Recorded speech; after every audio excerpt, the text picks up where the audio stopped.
Dakke kan wees geskep deur voetspoor of ekstrusie in Revit, wat buigsaamheid bied om verskeie dakvorms te ontwerp gebaseer op projekbehoeftes.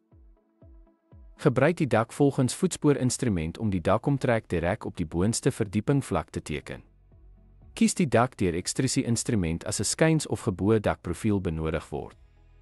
Definieer die dakhelling deur die hellingseienskappe aan te pas of hellingpyle by te voeg. Verander die dak se materiaal, dikte en belyning in die eienskappe oortjie.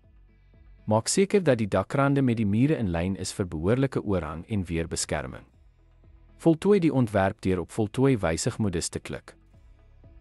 Skep dakke volgens voetspoor en ekstrusie laat ontwerpers toe om akkommodeer 'n reeks argitektoniese style en funksionele vereistes.